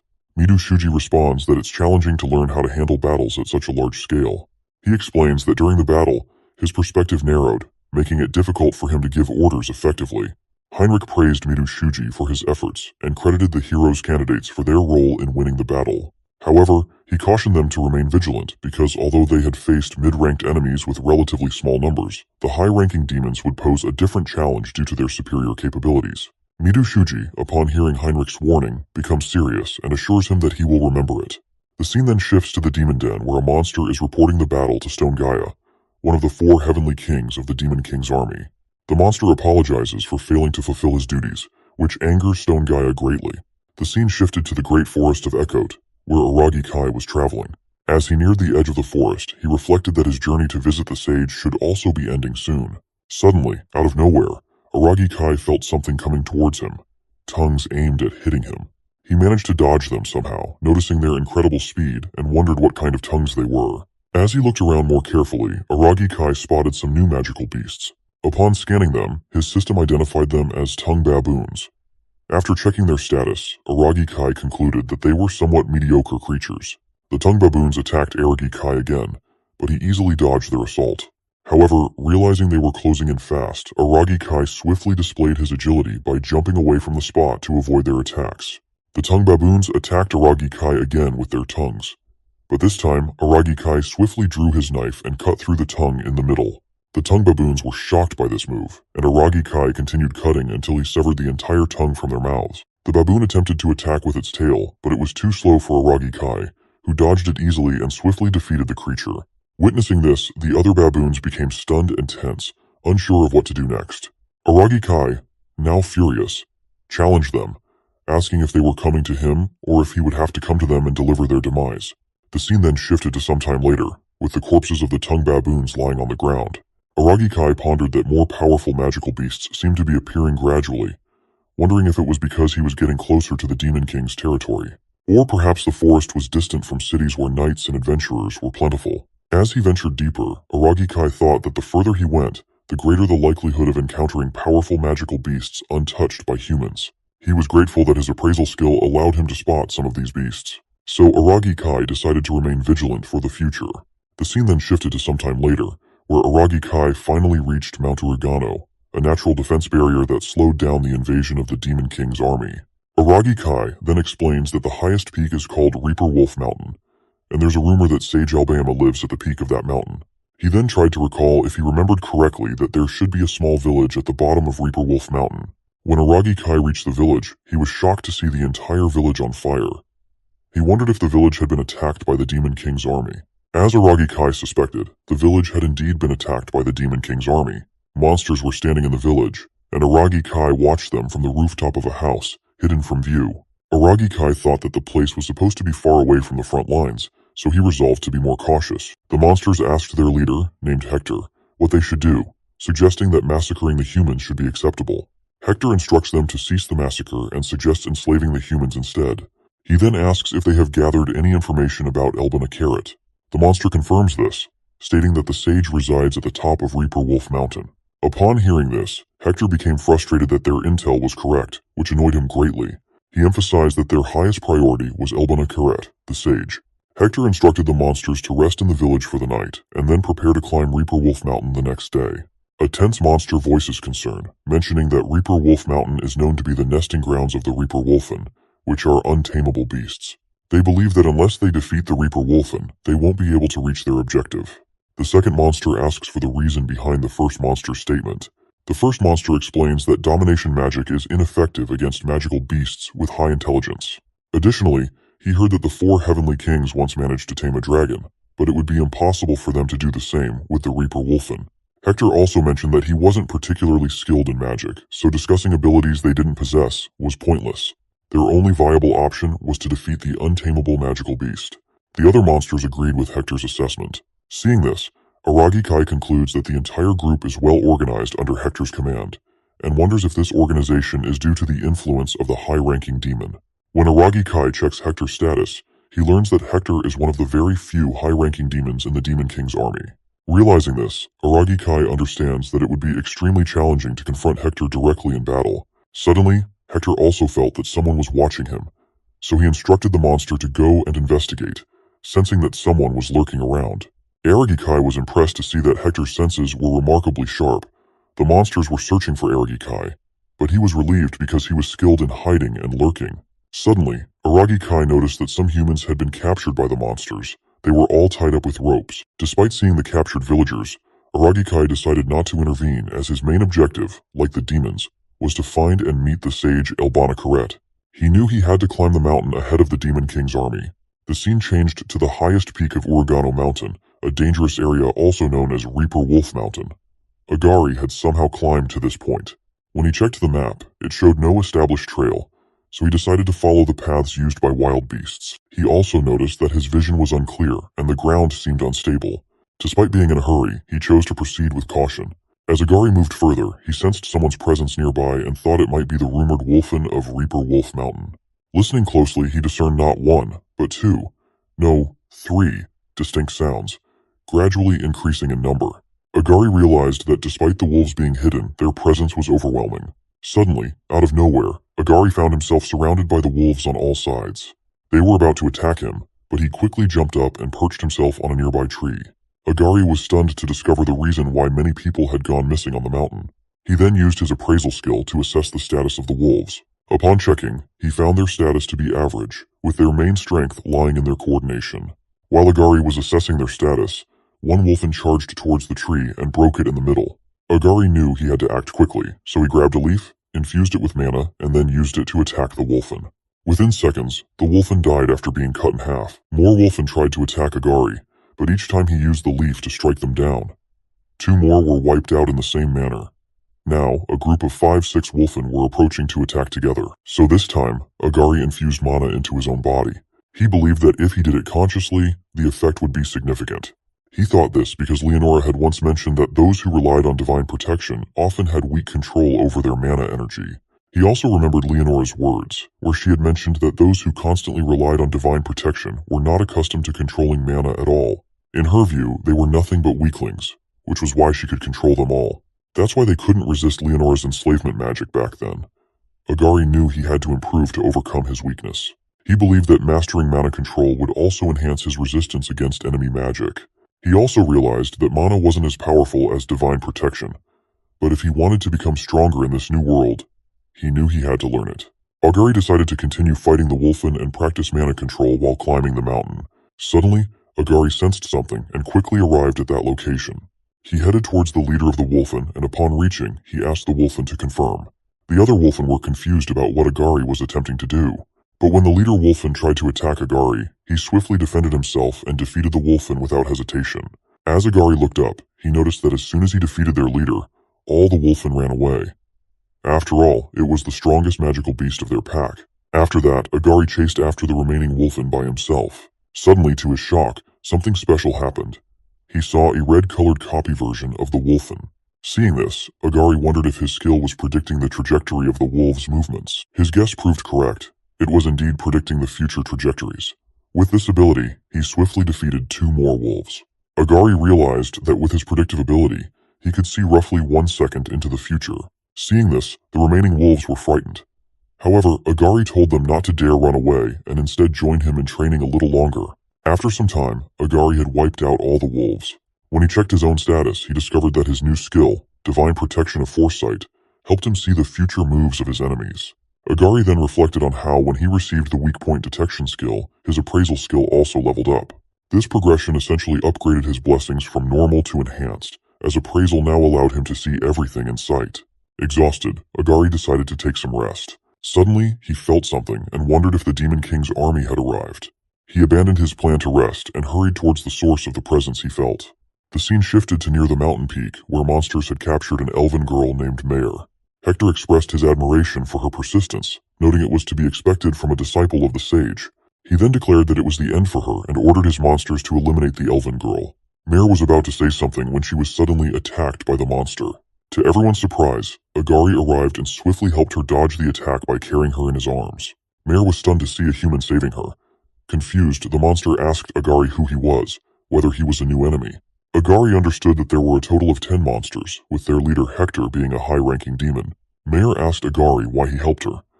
Agari responded by asking if she was a disciple of Sage Elbina Karet. When Mare confirmed that she was, Agari explained that his reason for helping her was because he had some business with Sage Elbina Karet. Agari used his appraisal skill on Mare and discovered that she was half-elf. Additionally, he found that she had a spell skill in her skill set. Hector remarked that he didn't need to ask who the human was, but he was certain that Agari was definitely an enemy. He asks his monsters to kill both the elf and the human. Agari realized that in order to save the girl and earn a favor from the sage, he had to defeat those monsters. The monsters then attacked Agari, and with the help of his foresight ability, he attempted to predict their future movements. His foresight ability proved invaluable, as Agari could predict the monsters' future moves, allowing him to effectively block their attacks. The monsters were shocked, and in a swift motion, Agari swiftly dispatched all of them with his knife. The other monsters were stunned by the scene they witnessed. Agari pondered that as long as his foresight was active in close-quarter combat, he felt invincible. However, his main concern was the duration of the skill and how many minutes he had left. On the other side, Hector instructed his monsters not to charge recklessly, but to use magic to attack the human. The monsters agreed and began shooting magic bullets at Agari. Upon seeing the magic bullets, Agari became tense, realizing the danger they posed. However, to his relief, Mare used a spell from Sylph, the wind spirit, and blew away all the bullets. Agari asked in surprise if it was a spell, realizing the power used by borrowing the strength of the spirits, an art reserved for elves. Mare confirmed it was, and thanked Agari, mentioning that because of him, the spirits seemed able to rest for a bit. Frustrated, Hector declared that they wouldn't win at this rate and decided to join the fight himself. Agari became serious and asked Mare, referring to her as an elf, to stop the rest of the monsters from intervening while he dealt with their leader. Mare responded that she could handle it, and requested Agari to stop calling her elf as her name was Mare. Agari acknowledged her request and expressed his trust in her, addressing her as the disciple of the sage. Mare got furious and shouted that her name was Mare, but soon she became frustrated and asked Agari to forget about it. Here, Agari faced Hector head-on, only to find that Hector was very strong. Despite clashing swords, Agari used Hector's sword to propel himself into the air and attacked Hector with his knives. However, Hector blocked the attack with his own sword. Hector then counterattacked, but Agari dodged swiftly and managed to slash him with the knife. Hector received some damage and admitted he was surprised that Agari predicted his attack, considering it a good attempt. Agari, on the other hand, was shocked to see that the wound wasn't superficial. He became tense, realizing the power of a high-ranking demon, and understood that he would likely be dead without his foresight ability. Hector commented that if Agari were not human, he would have been able to defeat him easily. Agari then used his appraisal skill to check Hector's status and found that in addition to his physical abilities and sharp senses as a high-ranking demon, Hector also possessed a swordsmanship skill level of 5. Agari, realizing he had a significant disadvantage in a direct battle with Hector despite his foresight skill, decided to attempt a new strategy. Hector shouted at Agari that if Agari wasn't going to come to him, then he would come to battle it out. Despite this, Agari managed to dodge Hector's attack somehow. Finally, Agari got cut in his hand by Hector's attack, leaving him tense. He realized there was no point in predicting the future if his body couldn't keep up, as the physical gap between them was too large for him to bridge. Hector laughed and mocked Agari, asking if he was only going to run like that. Suddenly, Agari took out his gun and shot at Hector, but Hector easily blocked the bullets with his reflexes, using his hand. Agari saw that, and though he was relieved that the bullets had penetrated Hector's hand and injured him, Hector was stunned. He shouted, demanding to know what kind of device Agari was using. Such an impudent device. Furious, Hector attacked Agari, who was prepared to shoot with his gun. However, Hector managed to dodge the bullets and warned Agari not to underestimate him, as he could easily predict the trajectory of the bullets. Agari ran out of bullets, so he threw knives at Hector, who blocked them with his sword. Suddenly, Much to Hector's surprise, Agari stopped attacking and silently sat down on the ground. Before Hector could react, Agari threw a bomb towards him. Hector wondered what it was and rushed towards Agari to attack. However, before he could reach Agari, the bomb exploded, shocking the other monsters. Even Mare was surprised to see it and wondered who Agari really was, as he displayed such amazing skills. She noted that Agari was dominating against a high-ranking demon, despite being human. On the other hand, Agari was ready with a knife in his hand, realizing he had no ammunition left for the handgun he kept as an emergency, and that the grenade had been his last resort. Seeing Hector getting back up, Agari realized that relying on guns and grenades wouldn't be enough to defeat him. Hector was now furious because Agari was using unfamiliar devices in their fight. Hector furiously attacked Agari, who dodged the assault. During this moment, Agari decided to activate his weak point detection skill, but first, he needed to carefully analyze Hector's movements. As Hector prepared to attack, Agari analyzed the future trajectory of the attack and identified its weak point, the neck. Agari positioned himself in advance with his knife ready at that spot. Hector moved forward, unwittingly driving himself onto Agari's waiting knife, which struck him in the neck. Hector was shocked, wondering how Agari had managed to strike him with such precision. Agari acknowledged that weak point detection was a powerful skill, but it drained mana quickly. Feeling suddenly fatigued, Agari sat down on the ground. Agari became tense as he realized he had run out of mana, which was bad news for him. The monsters also noticed that their leader Hector was dead, but seeing that Agari was exhausted, they decided to attack him.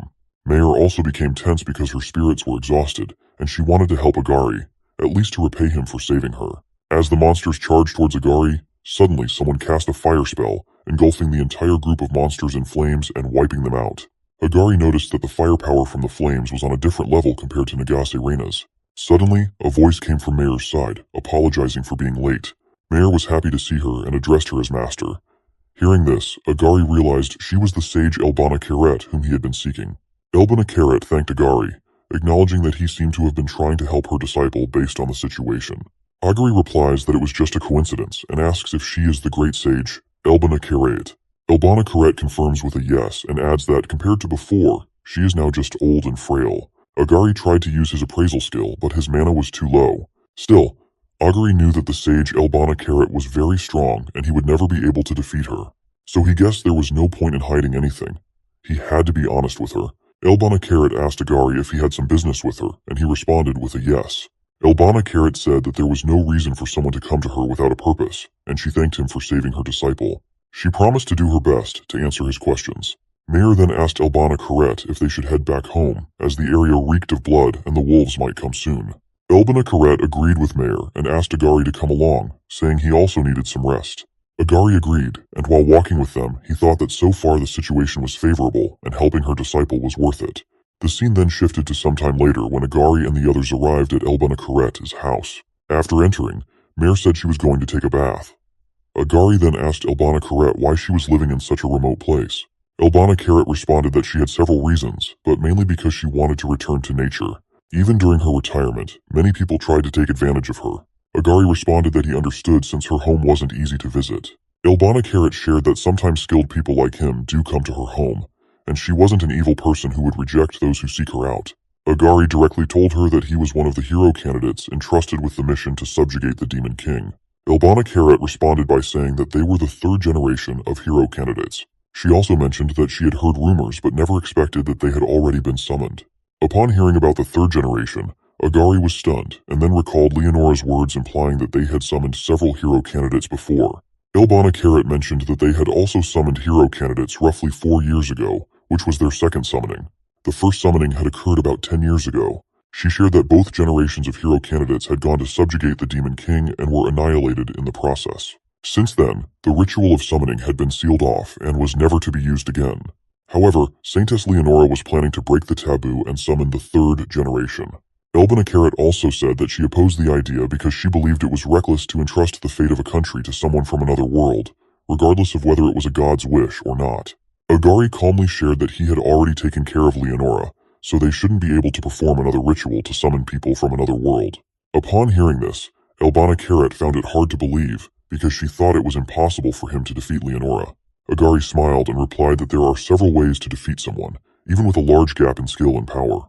Hearing this confidently, Elbana Karet laughed and responded that it seemed true, but it was still amusing for Leonora to be defeated by her own pawn. Elbina Carrot asked if she should say that Leonora had reaped what she sowed. She also mentioned that she understood Agari's wish now, as it was natural for someone to want to return home. She then said that she didn't like talking too much, so she would get straight to the point. She couldn't send them back to their home with her spells. Upon hearing this, Agari was shocked and saddened. He asked if she still had any clues about how they could return home. Elbina Carrot shared that summoning with human magic should be possible, but sending someone back wasn't feasible anymore. That knowledge had been lost for ages, as there was no reason to research it further. Agari mentioned that Leonora had said the same thing, and asked if in short, they had to defeat the Demon King and there was no other option. Elbina Carrot responded that it was likely the case, or perhaps with the aid of some demonic arts, it might be achievable to some extent. Upon hearing about demonic arts, Agari said he guessed he needed to investigate that next. Elbina Carrot apologized for not being able to help him further and expressed her gratitude for him saving her disciple. She promised that if she found anything useful, she would let him know. Agari thanked Elbina Carrot for her words. In response, Elbina Carrot smiled and suggested that perhaps he might be able to defeat the Demon King. Agari replied that he didn't want to undertake such troublesome work, but if there was no other choice, he would have to defeat the Demon King. Seeing the rage and killing intent on Agari's face, Elbina Carrot became tense and thought that Agari seemed different compared to the other hero candidates she had encountered so far. It felt like he had grown up in a place that was dark and cold. Lastly, Agari thanked Elbina Carrot for her time, and asked her to contact Siren from the Adventurers Guild if she found anything useful. Elbina Carrot then decided to entrust Mare to Agari. Just as Mare emerged from the bathroom after her bath, she suggested to Agari that he should also take a bath, considering he must have gotten dirty after climbing the mountain and the battle. Agari agreed with Mare, saying he thought she was right and decided to take a bath. Elbina Carrot interrupted them and told Agari that she had a suggestion. Agari asked what it was. Elbina Carrot then asked Agari why he didn't bring her disciple on his journey. Mare was stunned and asked if by disciple, Elbina Carrot meant her. The scene then shifted to Veldora Demonic Kingdom's eastern region, the frontline battlefield with the Holy Kingdom of Degarest, where Agari and Mare were heading towards a destination. It seemed Agari had to take Mare with him on his journey. Agari praised the weather and mentioned that he had heard the weather in the demonic territory was harsh. Mare responded that the place where they were standing used to be the territory of the Holy Kingdom until recently, and the harsh weather should be even more severe deeper into the Veldora Kingdom. Agari understood that the territory had been invaded by the Demon King's army. Mare also mentioned that around the western region of the Uragano mountain range, there's a big city called Nutrat, and there should be villages around that city. She also mentioned that currently, the city had fallen to the Demon King's army and had become the front line, which was their destination. She estimated it would take them about 2 days of walking to reach there. Agari hesitantly asked what had happened to the people who were living in that village. Mare sadly responded that half of the population had been killed, and the other half were enslaved by the demons to perform forced labor. Some people managed to escape to the other side of the mountain. Upon hearing Mare's account, Agari nodded in understanding and admired her knowledge, feeling that bringing her along on the journey was the right decision. The scene then shifted to the past when Elbina Carrot asked Agari about taking Mare on his journey. When Agari initially declined, Mare was shocked and shouted at him to at least consider her. Elbina Carrot started laughing after hearing Agari's comment and advised him not to speak like that. She pointed out that for someone who had recently arrived in this world, Mare would be quite useful due to her extensive knowledge passed down through generations. Elbina Carrot also mentioned that she had been looking for an opportunity to send Mare on a journey, but she was concerned about sending her adorable disciple alone. Hearing this, Agari looked confused and asked Elbina Carrot why she was still entrusting Mare to him, since Elbina Carrot could have taken Mare out on her own. Elbina Carrot responded that she no longer had the capability to embark on journeys herself. Despite appearing young and healthy from a human perspective, her time and abilities were limited, and then someone suddenly appeared and saved her disciple's life. Mare also expressed her appreciation, but she needed time to think. Before Mare could finish her sentence, Agari interrupted and stated that he was planning to infiltrate the demon's territory, warning that it would be a dangerous journey. He emphasized that if Mare were to slow him down, he would leave her behind. So Elbina Carrot approached Mare and reminded her that ultimately it was her decision, as it was her life after all. Mare focused on the phrase, her life, and exclaimed that she understood, declaring that she was ready to go with Agari. The scene returns to the present, where Agari tensely commented that Mare seemed tired. He reminded her that they still had a full day of walking ahead in case she hadn't realized. Mare asked him not to expect too much from the body of a spellcaster, as she had been training herself physically the entire time, despite her magical focus. So Agari suggested they call it a day and rest. Hearing this, Mare was surprised and asked if he hadn't said he would leave her behind if she slowed him down. Agari asked Mare what kind of nonsense she was talking about, reassuring her that he wouldn't leave her behind for such a reason. He then asked her to hurry up and set up the camp, Mayor was impressed by his response and replied that she understood and would set it up in a few minutes. The scene then shifted to nighttime, with Agari and Mayor sitting around the bonfire. Mayor was eating and Agari was staring at her hesitantly. He then mentioned that she probably already understood, but the journey would soon become dangerous. And he wouldn't hesitate, even if the journey became dangerous, because he was determined to return to his home world. However, he acknowledged that Mayor might not have as compelling a reason to join him so far. Agari then asked if he was correct in assuming that Albanacarat wasn't lying, and that Mayor had her own reasons for joining him. Mayor responded that she didn't know how to explain it well, but she had experienced loss. Her previous home, the Elven village, had been destroyed by the Demon King's army. Upon hearing this, Agari asked if the war was supposed to be between humans and monsters. Mayor responded that such distinctions were trivial, as the demons overwhelmed all races. She explained that her father, mother, and even her little brother had been killed. She survived because her father sacrificed himself as bait to distract the monster's attention. She also recounted that during that time she couldn't do anything to help, and after the Demon King's army left the village, she was left for dead. It was then that Albanacarat found her and took her in, becoming her master and mentor.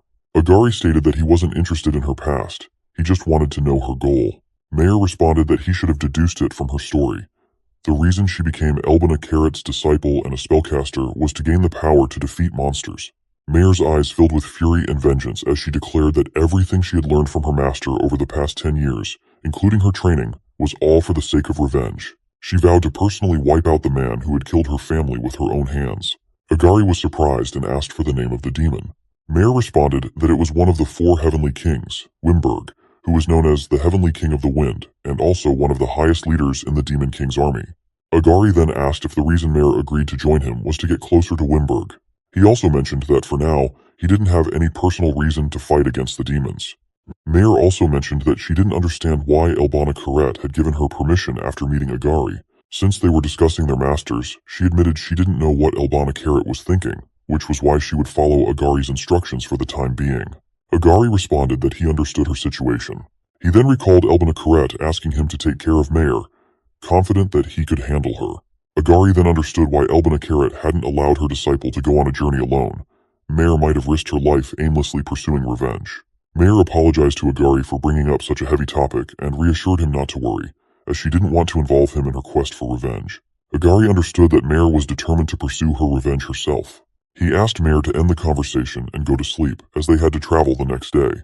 Mayor agreed and mentioned that she would set up spirits to keep watch. They would alert them if any monsters approached. While Mayor slept peacefully, Agari pondered about the 4 heavenly kings of the Demon King's army. He observed Mayor sleeping soundly, then quietly exited the tent. He reflected on how his previous enemy had been a high-ranking demon, and now he faced another one even stronger. Realizing they needed to become stronger before facing such powerful foes, Agari quickly decided to set aside those thoughts for now. He recognized that worrying about that wasn't productive at the moment. The scene shifted around the western corner of the Holy Kingdom's fort, where the high-ranking officials said that now, with the heroes' candidates, it's the right time to go on the offensive. Others agreed and asked where they should begin their attack. Amelia also said that attacking Fort Arliss would be a good start. It used to be their fort, so this is a chance to take it back since it is currently their frontline base. If we break them, the enemy will retreat for sure, said Heinrich. He responded that it was a reckless plan, noting that they had been on the defense until now, so why were they suddenly going on the offensive? The high-ranking officials asked Heinrich what would happen even if those hero candidates were his subordinates. Amelia said that Heinrich had a point, but the enemy might still be underestimating them for now, so they wouldn't expect a sudden offensive. She then asked Midu Shuji if his body had been discovered.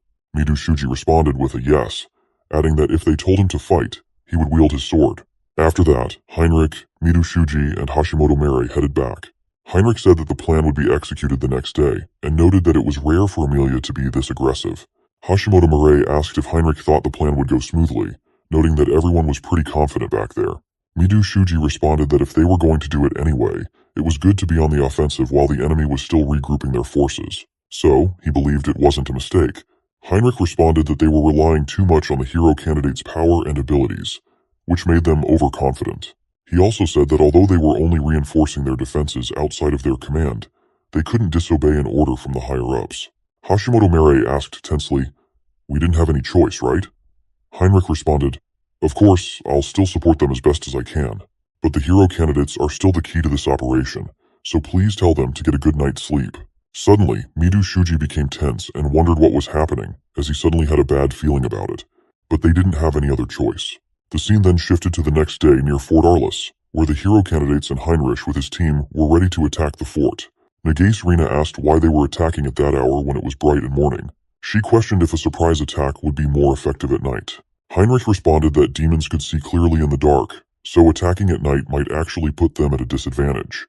Midu Shuji mentioned that he wanted to confirm their goal, to defeat the monster's leader while the main force distracted the monsters.